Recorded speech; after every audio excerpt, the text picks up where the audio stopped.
Good morning. It's April 25th, 2018.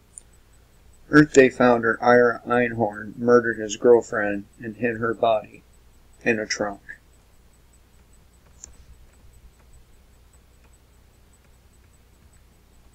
Did you know that the inventor of Kwanzaa, the wholly fictitious African-American holiday observed from December to January 1st, all the better to co-opt the West's traditional holidays of Christmas and New Year, is a black nationalist with an extensive criminal history, including convictions of torturing women. Did you know that despite his criminal history, I'm going to try to pronounce this, but I think it's some shit I can't pronounce. Maulana Karenga,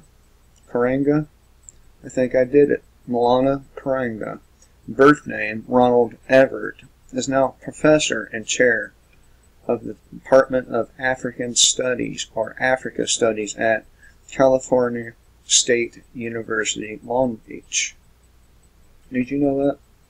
I sure the fuck didn't.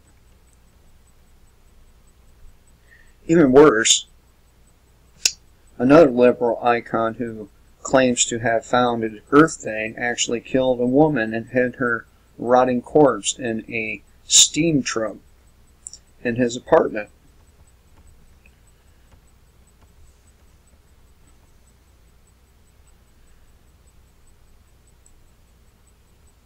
Begun in 1970, Earth Day is an annual global event celebrated on April 22nd to demonstrate support for environmental protection. Environmental activist Ira Einhorn claims to be a founder of Earth Day and participated in the first Earth Day event in 1970 in Philadelphia, although his role is disputed by other organizers. Born into a middle-class Jewish family, how did I know that?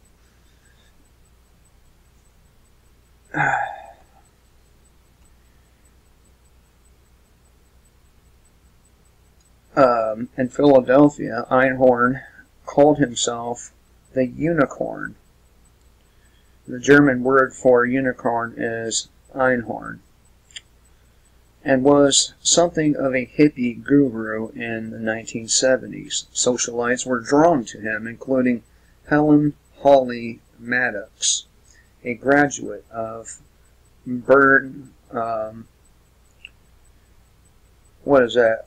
Marr College from Tyler, Texas, known to have a rebellious fascination with the exotic Jewish male.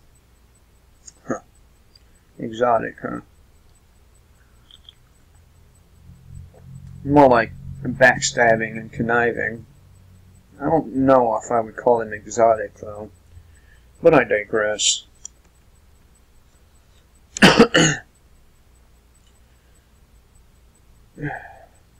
Einhorn had a 5-year live-in relationship with Maddox. In 1977, Maddox broke up with Einhorn, went to New York City, and became involved with Saul Lapidus. I don't even know who that is. I'm going to have to check it out.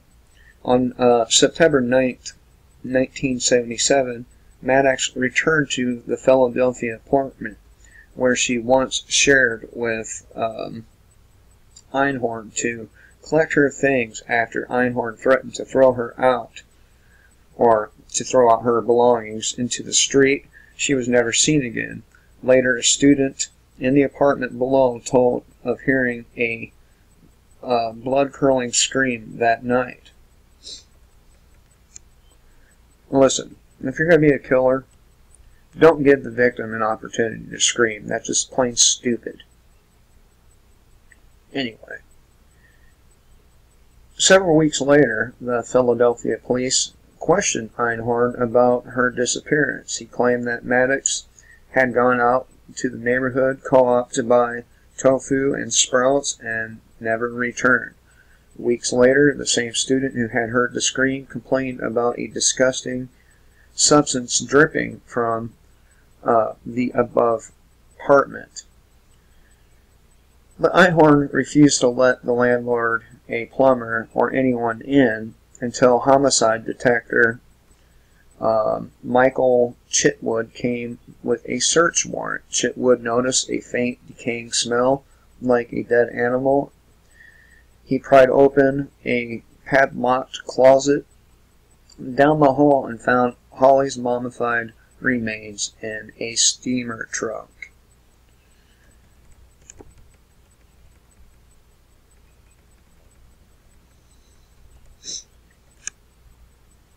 The coroner determined Holly had died from cranial cerebral injuries to the brain and skull, with at least 10 to 12 fractures. The final blow was so severe that pieces of her skull were embedded in her brain, but she was still alive when Einhorn crammed her into the trunk.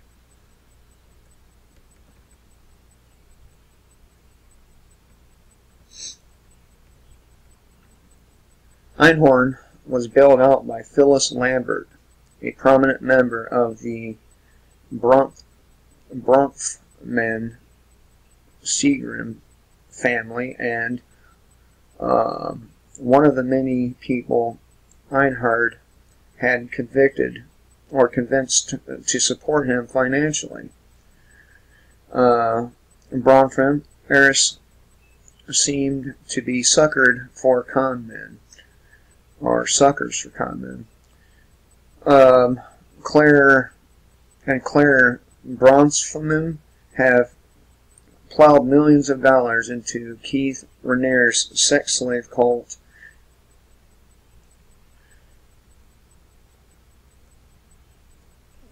In 1981, just days before his murder trial was to begin, Einhard skipped bail and fled to Europe. He traveled in Europe for the next 17 years and married a wealthy Swedish woman named Enkenia Flodin. The two settled down in a 5-acre property in Champagne-Monton, France. Back in Philadelphia, Einhard was convicted of murder and sentenced to life imprisonment without the possibility of parole.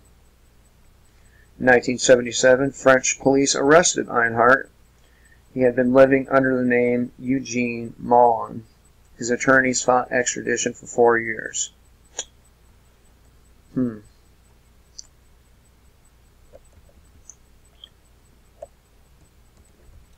These crazy-ass people. Isn't that just nice?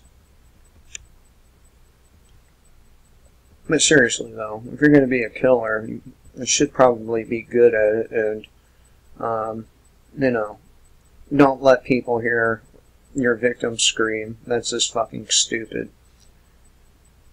Really.